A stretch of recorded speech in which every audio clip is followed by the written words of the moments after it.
My envious cousin struck me at the courthouse entrance, grabbed my throat and cuffed me. Snarling, disgusting animal, family shame. My father just stood there. 5 minutes later, his jaw dropped when he saw me seated in the judge's chair. Can you imagine being publicly humiliated, slapped across the face by your own cousin, while your father just stands there, silent, watching it all unfold? What if that moment of pure degradation happened right outside a courthouse, just minutes before you were scheduled to walk inside and take the judge's seat for the very first time? My name is Shannon, and that unbelievably twisted day changed everything. Growing up, my home in that small Connecticut town felt like a performance where I could never quite get the part right. Everyone knew my dad, Thomas Walker, as the successful, generous businessman. But behind closed doors, he was a ghost, especially to me. His approval felt like a mirage I chased endlessly. My mom, Elizabeth, was my world. She was the one who saw me, who celebrated my nerdy academic wins, who was always in my corner. But when I was 12, cancer stole her away, and suddenly, that cold house became a mausoleum of unspoken words and a gaping void. With Mom gone, the contrast between how my dad treated me and my cousin Alicia became agonizingly clear. Alicia, 2 years older, lived just blocks away but seemed to have a permanent, cherished spot in my dad's heart that I could never touch. Shannon, why can't you be more like your cousin? That became the constant, soul-crushing soundtrack of my teenage years. She was outgoing, charming, always had a joke to make my dad laugh. I was the quiet one, the bookworm. What he never bothered to see was that while Alicia was charming her way through life, her grades were always just there. Meanwhile, I was acing every class, joining every academic club. My 8th grade science project won the state competition. It even got me a feature in the local paper. My dad, he barely glanced at it. 2 weeks later, Alicia made the junior varsity cheerleading squad, and he took the entire family out to the nicest restaurant in town. That night, he actually told me, "Your cousin knows how to be a team player. That will take her further in life than any science award." Can you believe that? As we got older, Alicia's jealousy curdled into outright cruelty. Cutting remarks, spilling soda all over my study notes the night before a huge exam, even lying to a boy I liked, telling him I'd said awful things about him. And my dad, he never, ever intervened. But the absolute worst, that happened in high school. We had to write an original short story for English class. I poured my heart and soul into mine, a story about a girl finding her voice after losing her mother. Somehow, Alicia got her hands on my draft, copied huge chunks of it, tweaked it just enough to call it her own, and submitted it 2 days before the deadline. When I found out, I was devastated. I confronted her. She just shrugged. What does it matter? You always get good grades anyway. I needed this win. I went to our teacher, presented both stories, and explained everything. Thankfully, given our academic histories, the teacher believed me. Alicia failed the assignment. And that, my friends, unleashed a storm. My aunt called my dad, furious that I had humiliated her daughter. My dad, instead of defending me, grounded me. "Family comes first, Shannon," he lectured. "You could have just written another story." That night, I cried myself to sleep, feeling utterly, completely alone. The next morning, still reeling, I found myself in Mrs. Taylor's career counselor's office. She saw my red eyes and just listened. For an hour I talked, and for the first time, I admitted it out loud. I want to be a lawyer. I want to fight for what's right. I want to be in a place where the truth matters. Mrs. Taylor connected me with a local attorney, Janet Reeves, who became my first true mentor. She showed me what was possible and, crucially, that I didn't need my father's approval to chase my dreams. When I tried to tell my dad about my pre-law plans for college, he shot it down instantly. "Lawyers are a dime a dozen, Shannon. That's unrealistic dreaming. You should focus on something practical, like business administration. You could work for me someday." His words stung, deeply, but they also forged something stronger inside me. I applied to colleges with top pre-law programs, secured scholarships, and prepared to leave home behind.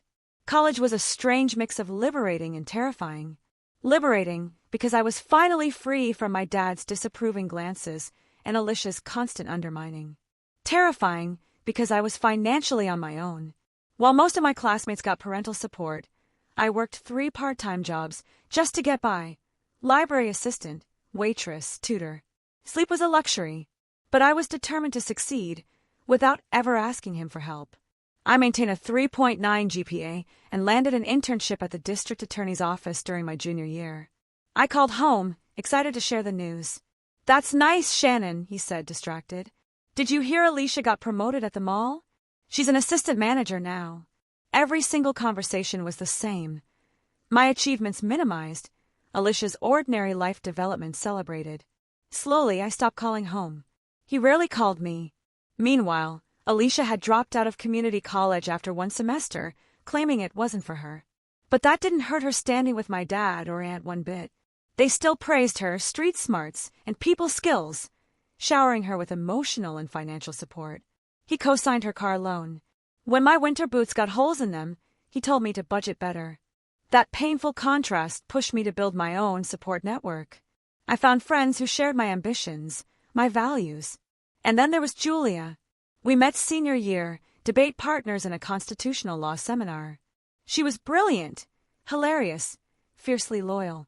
She became the sister I never had.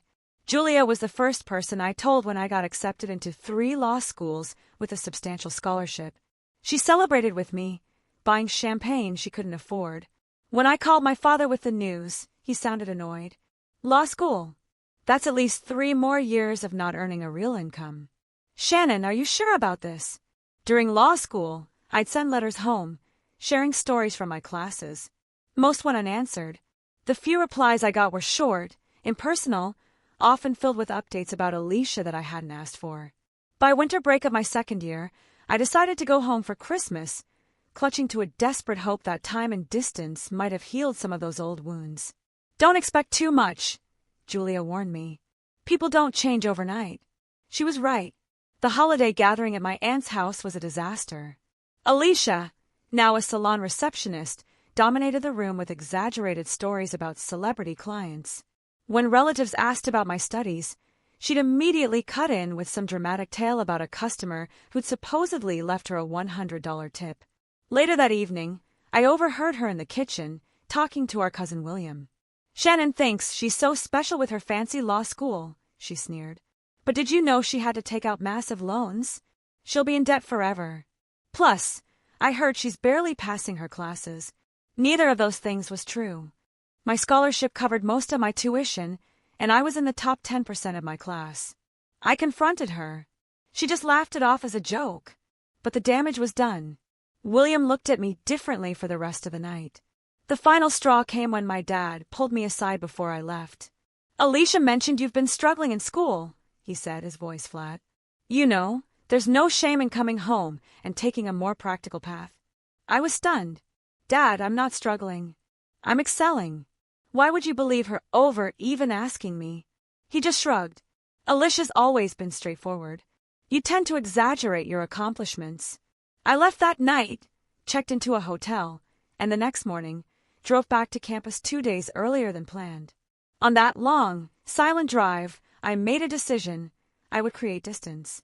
I would build my own path, far away from the people who couldn't celebrate my success. My final year of law school, I immersed myself in my future. Law review, moot court, a prestigious clerkship after graduation. When professors and colleagues started seeing my potential, I didn't call home. The chasm between my family and me was too vast for phone calls to bridge. Julia was there, cheering loudly as I graduated with honors. My father and Alicia, noticeably absent, despite receiving invitations.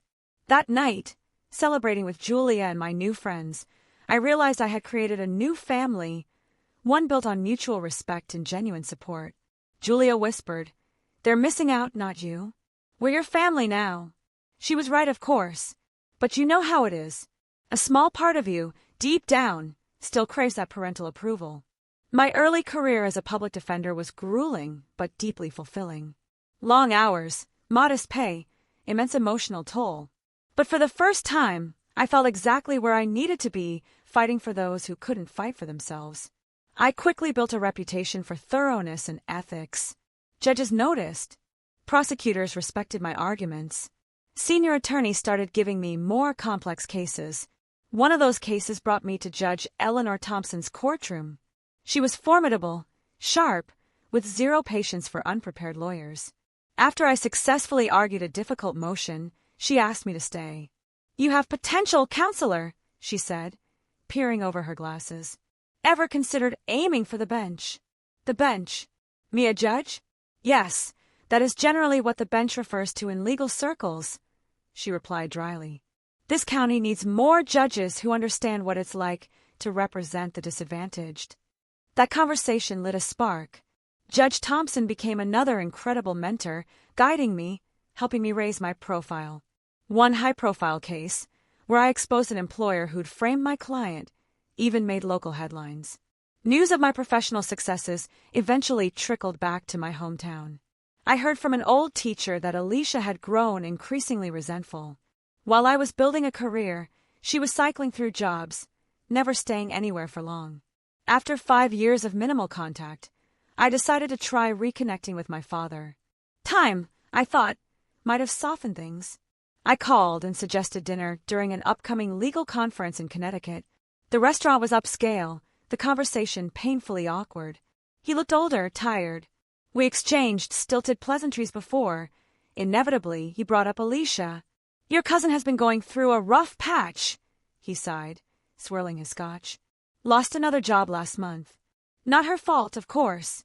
The manager just had it out for her." I just nodded. I'd heard variations of this excuse my entire life. "That's unfortunate.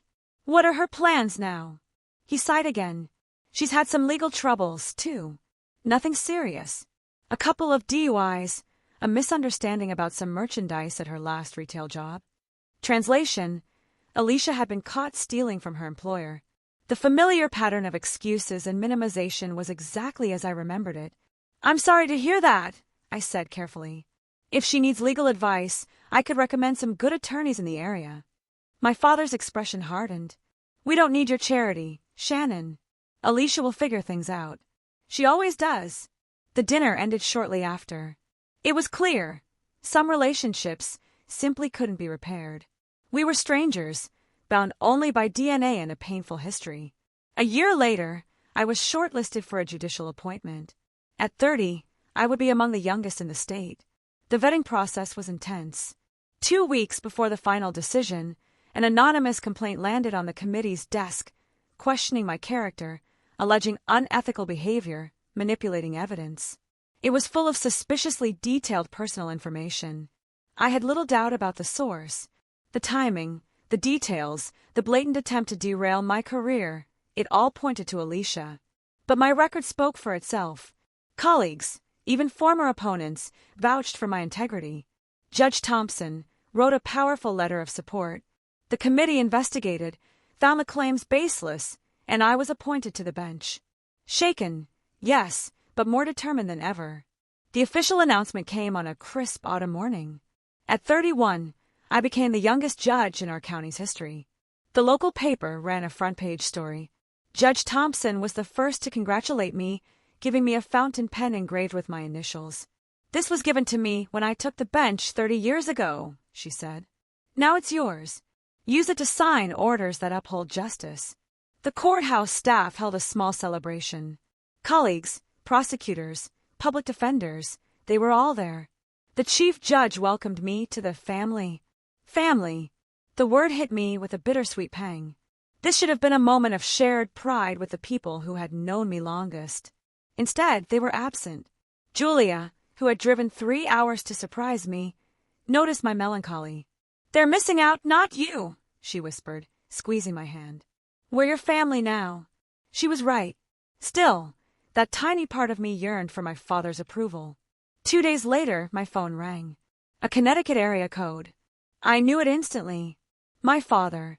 After nearly a year of silence. For a fleeting moment, I thought, maybe he saw the news. Maybe he's finally calling to acknowledge my success. "Shannon, we need to talk," he said, without preamble. His voice was strained, desperate. "Is everything okay, Dad? Are you ill?" Concern immediately overrode our complicated history. "No, nothing like that. It's Alicia. She's in trouble. Serious trouble this time." Of course. He wasn't calling about me. He was calling because Alicia needed something. What kind of trouble? I asked, my voice cooling several degrees. Legal trouble. Fraud charges, identity theft. They're saying she could face serious time. She needs a good lawyer, Shannon. Someone who knows the system. The irony was almost too much. After years of dismissing my legal career as impractical, he now wanted to leverage it for Alicia's benefit. Dad, I'm a judge now. I can't represent Alicia or recommend specific attorneys. It would be an ethical violation. A silence stretched between us, then a bitter laugh. A judge? Since when? That question confirmed it. He hadn't even bothered to search my name, hadn't seen any of the news. Since last week, I replied evenly. It was in the news.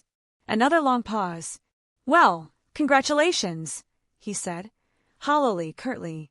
But that doesn't help Alicia's situation. Surely you can make some calls, pull some strings. That's not how this works. I have ethical obligations now that limit what I can do for family members.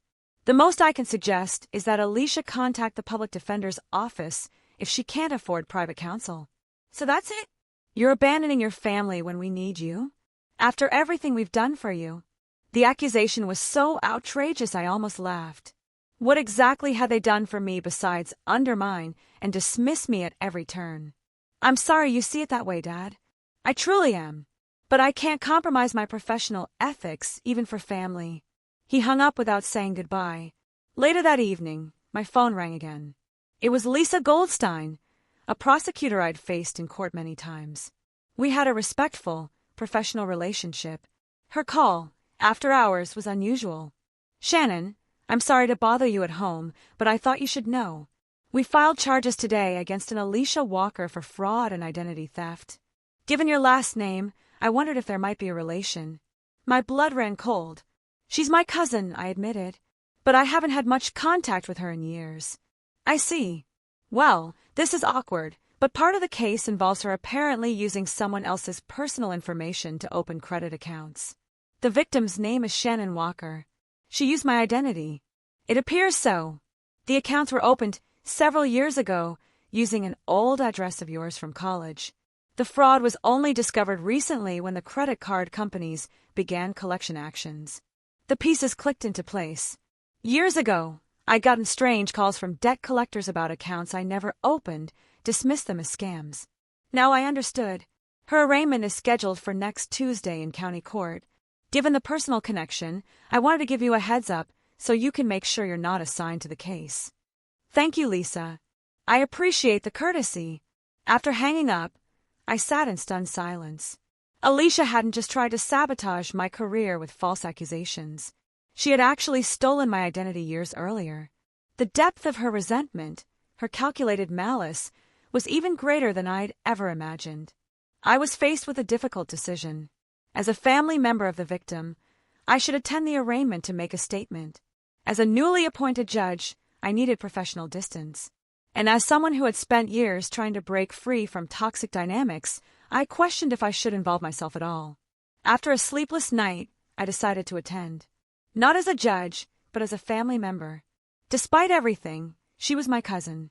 And maybe, just maybe, seeing her face consequences would be the first step toward her taking responsibility. I also hoped that being present might, somehow, open a door to reconciliation with my father, who would surely be there to support Alicia. Little did I know, my decision would lead to one of the most humiliating and ultimately transformative moments of my life. Tuesday morning arrived, strangely beautiful, with crisp air and golden sunshine. I stood in front of my closet, deliberating. I wasn't appearing as a judge, but I wasn't exactly a regular civilian either. I settled on a conservative navy dress and a tailored jacket. Professional, but not overtly judicial. The drive to the courthouse was familiar, but the churning in my stomach was not. I'd faced countless difficult situations in that building, tense negotiations, emotional witnesses, hostile opposing counsel, but nothing prepared me for seeing my father and Alicia under these circumstances. I arrived early, partly from habit, partly to compose myself. As I pulled into the judicial parking area, a security officer approached. "Good morning, Judge Walker," he said with a respectful nod. I thought you weren't on the docket today. I'm not here in an official capacity, Marcus. Personal matter. His eyes widened slightly. Understood, Your Honor. Will you be entering through the judicial entrance? I shook my head. No, I'll use the main entrance today. Thank you. Walking around to the public side, I spotted my father near the steps, checking his watch impatiently. He looked older than his 58 years, shoulders slightly stooped, hair completely gray. For a moment, watching him unobserved, I felt a pang of something like pity. He looked up and saw me approaching. His expression cycled rapidly through surprise, confusion, then weariness. Shannon, what are you doing here? Hello, Dad, I said, stopping a few feet away. I'm here for Alicia's arraignment. His eyes narrowed. Why? To gloat? To make sure they throw the book at her? The accusation stung, but I kept my voice level. Despite everything, she's family, and I thought you might need support too. He seemed taken aback, unable to reconcile my presence with his perception of me as someone who had abandoned family obligations. Before he could respond, a car pulled up sharply to the curb. Alicia emerged from the passenger side, my Aunt Patricia from the driver's. Alicia looked terrible. Her normally perfect hair was pulled back in a messy ponytail, dark roots showing. Her face was puffy, eyes bloodshot. She wore a black pantsuit that hung loosely, suggesting recent weight loss. For a fleeting second, I felt genuine sympathy. That feeling evaporated the instant she spotted me. What the hell is she doing here? Alicia demanded, stalking toward us. Her voice was loud enough to attract attention. Alicia, calm down, my aunt hissed, hurrying after her. We're at a courthouse. I don't care. She has no right to be here. Alicia stopped directly in front of me, close enough I could smell the coffee on her breath. Come to watch the show, Shannon. Enjoying seeing me at my lowest. That's not why I'm here, I said quietly. I came to support Dad and to see if there's any way I can help. Help! Alicia laughed, a harsh, brittle sound. That's rich. You're the reason I'm in this mess. My father stepped between us. Alicia, this isn't the place. Let's go inside. No. Alicia pushed past him. She needs to hear this. You think you're so perfect, don't you, Shannon? Little Miss Perfect with her perfect grades and her perfect job and her perfect life. You've always had everything handed to you. The sheer absurdity of her statement left me momentarily speechless. Everything handed to me? I had worked multiple jobs to put myself through school, while she had dropped out of community college and still received my father's financial support. Alicia, I know you're upset, but that's not true. I've worked hard for everything I've achieved. Worked hard. Her voice rose to a near shriek. You sabotaged me. You told the DA about those accounts, didn't you? You've been waiting for a chance to ruin me. I didn't know about the fraud until last week, I said, struggling to maintain my composure. I had no idea you had used my identity. This admission seemed to push her over the edge. Liar, she screamed. Then, before anyone could react, she slapped me. Hard. Across the face. The blow was shocking, more than painful. The sound cracked through the morning air like a gunshot. People around us froze. My cheek burned, and I tasted blood where my teeth had cut the inside of my mouth. Before I could recover, Alicia grabbed the collar of my jacket with both hands, momentarily choking me as she pulled me closer to her contorted face. You filthy animal, she spat, her voice low and venomous now. You're a disgrace to this family. You think that robe makes you better than us. You're nothing. 2 courthouse security officers were running toward us now. My father stood frozen, watching the scene unfold without making any move to intervene.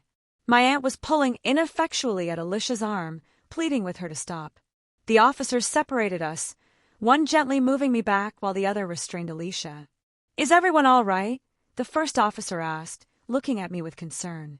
I recognized him as Officer Ramirez, who regularly worked in my courtroom. I'm fine, I said, straightening my jacket with shaking hands. Judge Walker, do you want to press charges? He asked quietly. Alicia's eyes widened at the word judge, and she looked at me with new understanding and horror. No charges, I said firmly, but the words felt like grit in my throat. But I would appreciate an escort inside. Officer Ramirez nodded and began leading me up the steps. As we walked away, I heard Alicia burst into tears behind me. My father still hadn't said a word in my defense. Inside, Officer Ramirez directed me to a small conference room. "Take a minute to compose yourself, Judge. Can I get you some water or coffee?" "Water would be great." "Thank you." When he left, I finally allowed myself to feel the full impact. My hands trembled as I touched my stinging cheek. Tears welled in my eyes, not from physical pain, but from the public humiliation and the devastating confirmation that my father would always choose Alicia over me, even when she was so clearly in the wrong.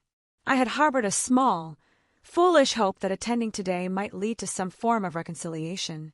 Instead, it had only reinforced what I had known for years but refused to fully accept. There was no relationship to salvage. In the quiet of that room, surrounded by the trappings of the legal system I had dedicated my life to, I finally let go of the fantasy that my family would ever see me clearly or value me appropriately. The realization was both devastating and strangely liberating. I don't know how long I sat there. The shock had left me disoriented, the venom in Alicia's voice, my father's silent complicity. A gentle knock interrupted my thoughts. Lisa Goldstein, the prosecutor, poked her head in. "Shannon, are you okay?" I heard there was an incident outside. I managed a weak smile. News travels fast. She sat down, concerned. "Security reported what happened. Are you sure you don't want to file charges?" "I'm sure. It would only escalate the situation." Lisa nodded, then checked her watch, frowning. "Have you seen Kevin Morgan around? He's supposed to be handling arraignments in courtroom C today." "No, I haven't seen him." "Is there a problem?" She sighed. "Judge Reeves was rushed to the hospital this morning. Emergency gallbladder surgery. Kevin was supposed to cover her docket, but he's not answering his phone." A cold feeling settled in my stomach. "Alicia's arraignment is in courtroom C," I said, barely a whisper. "Yes, among about 20 other cases." Lisa ran a hand through her hair in frustration. "We're trying to find another judge, but everyone's booked solid today." Just then, Court Clerk Barbara Lewis appeared at the door, slightly breathless. "There you are, Lisa. We have a situation." She stopped abruptly when she saw me. "Oh, Judge Walker. Thank goodness. We need your help." "My help?" "Judge Reeves is out for emergency surgery. Judge Morgan is unreachable, and we have a full arraignment docket starting." She checked her watch. "In 15 minutes. You're the only judge in the building who isn't currently in court." "Barbara," I said carefully, my voice steady despite the chaos swirling inside. "My cousin is on that docket. She's being arraigned for identity theft, using my identity." Barbara's eyes widened. "Oh dear. That is a complication." Lisa interjected. "We could delay the whole docket, but that means 20 people either wait all day or have to come back tomorrow. Some are in custody." I thought quickly. Let me call Chief Judge Hernandez. This requires his guidance. He picked up on the second ring. I explained everything as concisely as possible, the confrontation outside, my obvious conflict of interest. "I see the dilemma," he said after a moment. "Here's what we'll do. You can open court and handle the administrative aspects. Explain that you have a conflict with one specific case and recuse yourself for that matter only. I'll send Judge Patel from my chambers to handle your cousin's arraignment specifically. He was working on opinions today, but he can step in for one case." "Thank you, sir. That seems like the best solution. One more thing, Shannon," he added before hanging up. "Document everything about the incident outside. If your cousin made physical contact with you on courthouse grounds, that's a serious matter, regardless of your familial relationship." "Yes, sir." Barbara was waiting anxiously when I hung up. "Judge Hernandez says I should proceed with opening court and handle all cases except Alicia's. Judge Patel will come down for that arraignment." Relief washed over her face. "Perfect. Thank you, Judge Walker. I'll have your robes brought to the judicial chambers behind courtroom C immediately." 20 minutes later, I was adjusting my robes in the small chamber behind the courtroom. My cheek still showed a faint red mark, but it wasn't immediately noticeable. I had pulled my hair back into a tight bun and put on the judicial face I had practiced. Calm, impartial, dignified. When I entered the courtroom through the judge's entrance, the bailiff called out, "All rise. Court is now in session." The Honorable Judge Shannon Walker presiding. As I took my seat at the bench, I scanned the crowded courtroom. My heart nearly stopped when I spotted my father and Alicia in the gallery. Alicia's mouth fell open in shock. My father's face drained of color as he realized who was sitting in the judge's seat. I forced myself to look away from them, to focus on the task at hand. Good morning, everyone. We have a full docket today, and I appreciate your patience. Before we begin, I need to make a brief statement. There is one case on today's docket where I have a personal conflict of interest and will be recusing myself. When we reach the matter of State versus Alicia Walker, Judge Patel will temporarily take the bench to handle that arraignment. For all other matters, we will proceed as normal. The court clerk handed me the docket, and I began calling cases. I handled each arraignment with careful attention, explaining charges, confirming rights, addressing bail setting dates. All the while, I was acutely aware of my father and Alicia watching me from the gallery. With each case, handled competently and professionally, I could feel the weight of their gaze. For the first time, they were seeing me in my element, respected, authoritative, confident. After nearly an hour, we reached Alicia's case. The court calls State versus Alicia Walker, case number 2024 CR 789. As previously stated, I am recusing myself from this matter due to a personal conflict. We will take a brief recess while Judge Patel assumes the bench. I stood and exited through the judge's door, passing Judge Patel in the hallway. Thank you for stepping in, Your Honor. He nodded. No problem, Shannon. Family cases are always complicated. I waited in my chambers while Judge Patel handled Alicia's arraignment. Through the door, I could hear muffled sounds. I resisted the urge to peek. Whatever happened now, it was out of my hands. 20 minutes later, a knock. Judge Patel entered, already removing his robe. All done, he said. She pleaded not guilty, but her attorney indicated they'll likely be working on a plea agreement. Given the evidence, that's probably wise. Thank you again for stepping in. He hesitated at the door. By the way, your father asked me where he could find you. I didn't give him any information, but I thought you should know he was asking. My heart skipped a beat. Thank you for the heads up.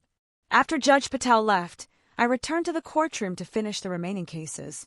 Alicia was gone, presumably taken back into custody or released on bail, but my father still sat in the gallery, watching me intently. For the next hour, I focused entirely on the cases, giving each defendant my full attention. With the final case concluded, I adjourned court and retreated to my chambers. I was hanging up my robe when a knock came at the door. Yes, I called, expecting Barbara or another staff member. The door opened slowly, and my father stood there, looking uncertain and somehow smaller than I remembered. May I come in? He asked, his voice lacking its usual confidence. I nodded, motioning to the chair across from my desk. For a long moment, we sat in silence. The roles of our relationship had suddenly, dramatically reversed. In this room, I was the authority figure. He was the visitor seeking audience. My father cleared his throat. So a judge? Yes. You never told me. I raised an eyebrow. I tried to, Dad. Many times, over many years. You were always more interested in Alicia's latest job at the mall. He flinched at the accuracy of the statement. I saw you today in court. You were impressive. Coming from him, it was perhaps the closest thing to praise I had ever received. I didn't know how to respond, so I simply said, Thank you. Alicia was released on bail, he continued. Her lawyer seems to think she'll get a plea deal. Probation, restitution, community service. That sounds appropriate for a first offense, I said neutrally. Another long silence stretched between us. Finally, he said what he had clearly come to say. I'm sorry about what happened outside. She shouldn't have done that. No, she shouldn't have. And I should have stopped her, or said something. I looked directly at him. Yes, you should have. He held my gaze for a moment, then looked away. I've made a lot of mistakes, Shannon. With you. I see that now. It was an admission I had waited decades to hear, but it felt hollow. Coming only after he had seen me in a position of power. Had I remained a public defender, would this realization ever have come? Why did you always favor her over me? I asked the question that had haunted me since childhood, finally finding voice. My father sighed heavily. She reminded me of myself. Struggling, making mistakes, needing second chances. You were always so capable, So self-sufficient, like your mother. His voice caught on the last word. After Elizabeth died, looking at you was painful. You have her eyes, her determination. So you punish me for reminding you of Mom, and rewarded Alicia for being a mess. He winced. When you put it that way, it sounds terrible. It was terrible, Dad. It was terrible to grow up feeling like I was doing something wrong by doing everything right. The conversation in my chambers that day didn't magically repair 20 years of damage. There was no tearful embrace, no instant reconciliation. But it was a beginning. The first truly honest exchange we'd had since my mother died. I don't expect you to forgive me, he said as he prepared to leave. But I am proud of what you've accomplished, Shannon. Even if I've been terrible at showing it. Thank you for saying that, I replied. It means something to hear it even now. We agreed to meet for dinner the following month, a small step toward whatever our relationship might become. As he reached the door, he turned back. Your mother would have been so proud of you. She always said you would do remarkable things. After he left, I sat alone in my chambers, letting the tears fall freely for the first time that day. They were complicated tears. Grief for the relationship I had never truly had with my father, relief at the small breakthrough, and a bittersweet pride in how far I had come, despite everything. The weeks that followed brought significant developments. Alicia accepted a plea deal, full restitution for the money she'd fraudulently obtained using my identity, 2 years of probation, and community service. The prosecutor told me that during negotiations, Alicia had expressed genuine remorse, particularly about the courthouse incident. She asked if he would be willing to meet with her, Lisa told me over coffee. I considered it. Not yet, I said. Maybe someday, but I'm not ready for that. My decision to maintain boundaries with Alicia was part of a larger commitment to my own well-being. For too long, I had allowed the desperate hope of family approval to influence my emotions and choices. Now, I was prioritizing my own healing. I started seeing a therapist, Dr. Rachel Martinez, who specialized in family trauma. Our weekly sessions helped me process not just the recent dramatic events, but the long-standing patterns that had shaped my life. You've been seeking validation from people who were fundamentally incapable of giving it, she observed during one session.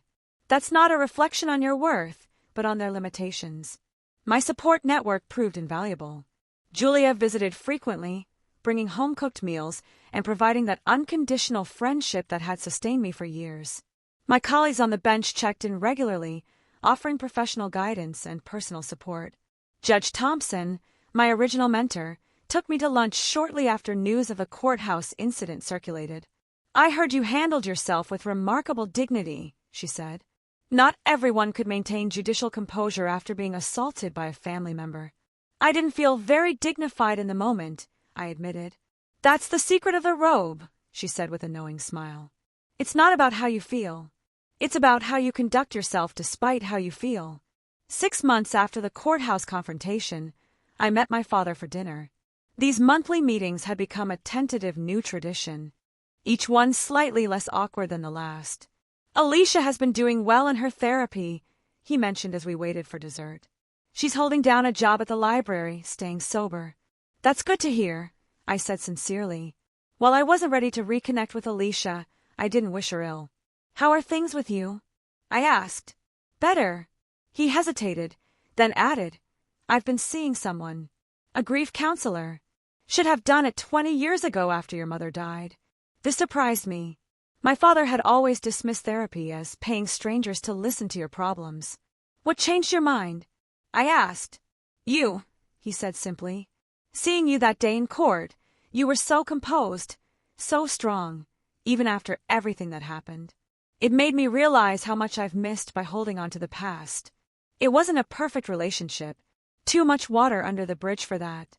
But it was honest, in a way it had never been before. On the anniversary of my mother's death, I made a pilgrimage to her grave for the first time in years. I brought yellow roses, her favorite, and spent an hour just sitting beside her headstone, telling her about my life, my achievements, my struggles. I wish you could have seen me take the bench, Mom, I whispered, tracing the letters of her name with my finger. But I felt you there somehow. One unexpected outcome of my personal journey was a new professional initiative. I started a mentoring program for young women from difficult family backgrounds interested in legal careers. Once a month, I invited high school and college students to the Courthouse for workshops on law, professional development, and resilience. The law saved me, I told them during our first session. It gave me structure when my life lacked it, and purpose when I felt lost. And ultimately, a way to create justice when I had experienced injustice. Watching these young women find their voices and strengths became one of the most rewarding aspects of my life. Many of them came from situations far more challenging than mine had been. Yet, they showed remarkable determination and courage. "You're creating a legacy," Julia observed after sitting in on one of the workshops, "something that will outlast any family drama." She was right. While I couldn't change my past, I could shape my future and potentially influence the futures of others. The cycle of dysfunction that had defined my family for generations had stopped with me. As I approach my 33rd birthday, I can look back on the past 2 years with a sense of hard-won peace. The young woman who once desperately sought her father's approval has been replaced by someone who understands that true validation comes from within. I recently added a single-family photo to my office. Not the staged portraits my father preferred, but a candid shot of my mother and me at the beach when I was about 9. We're both laughing, our hair wild from the wind. Genuine joy captured in a fleeting moment. It reminds me daily of where I came from and how far I've traveled. The journey of healing is rarely linear. There are still days when old wounds feel fresh, when a casual comment or memory triggers the pain of rejection. But those moments no longer define me or dictate my responses. I've learned that forgiveness isn't about excusing harmful behavior. It's about freeing yourself from the burden of resentment. My cousin's attack at the courthouse door could have been just another painful chapter in our troubled family story. Instead, it became a turning point that ultimately led to greater understanding and peace. When she called me a filthy animal and my father stood by watching, I thought it was my lowest moment. I couldn't have imagined that minutes later, sitting in the judge's seat, I would begin the process of reclaiming my narrative and redefining my worth. We don't get to choose our families or the wounds they inflict. But we do get to choose how we respond to those wounds, whether we let them define us or use them as catalysts for growth. In taking the judge's seat that day, I wasn't just fulfilling a professional role. I was taking the seat of judgment in my own life, deciding what would hold weight and what would be dismissed. Have you ever had a moment when someone's attempt to humiliate you unexpectedly revealed your own strength? Tell me what you think in the comments below. I really want to know.